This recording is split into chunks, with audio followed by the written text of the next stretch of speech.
Hello, my name is María Ana Lara López. Yo les voy a explicar la gramática del tiempo pasado simple. Como sabemos, hay muchas formas de hablar del pasado en inglés, solo que la más común es utilizar el pasado simple. Usamos este tiempo para expresar acciones completas del pasado. El periodo de tiempo de esas acciones no es tan importante como en el español. En el pasado simple encontraremos verbos regulares y verbos irregulares.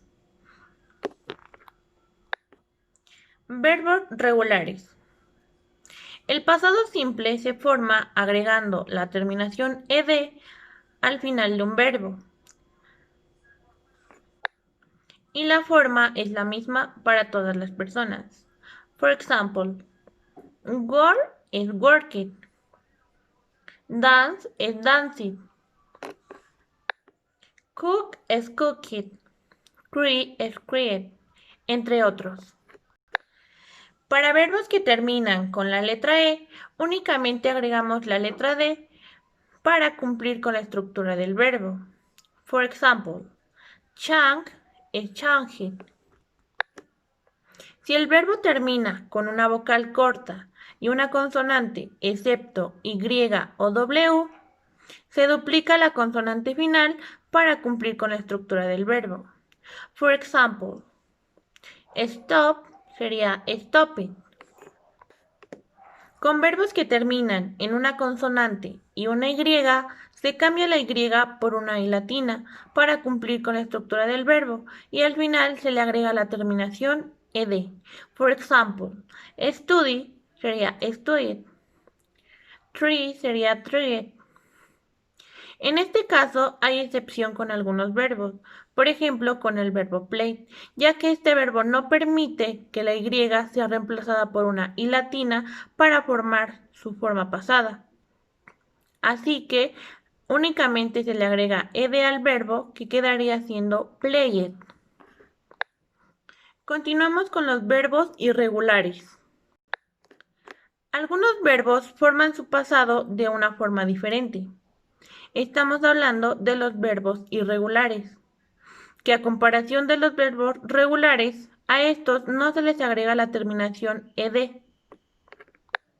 For example, read es read, write es wrote, run es ran, could es could. Si nos damos cuenta, algunos de estos verbos, su forma base y su forma pasada se escriben igual, mientras que en algunos otros su forma base y su forma pasada cambian, pero no se les agrega la terminación ed. En las oraciones afirmativas utilizamos el verbo en pasado, ya sea regular o irregular. Sin embargo, si queremos armar una oración negativa o interrogativa, tenemos que utilizar el auxiliar did y el verbo en forma base. La estructura para hacer una oración afirmativa es la siguiente.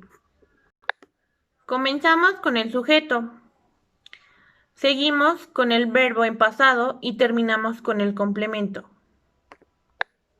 For example, Juan studied English in high school. La estructura para armar una oración negativa es la siguiente. Comenzamos con el sujeto. Enseguida se coloca el auxiliar did. En este caso sería didn't porque la oración es negativa. Y en su forma larga sería did not. Seguimos con el verbo en forma base y terminamos con el complemento.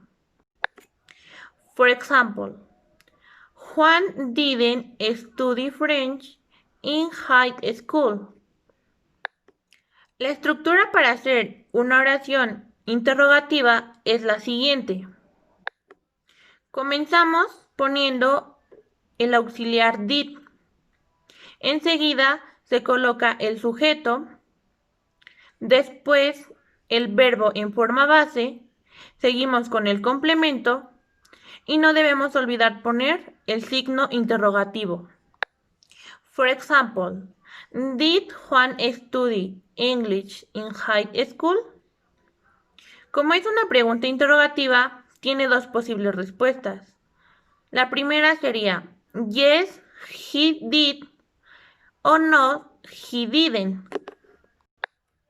Debemos saber que no se utiliza el auxiliar did con el verbo en pasado.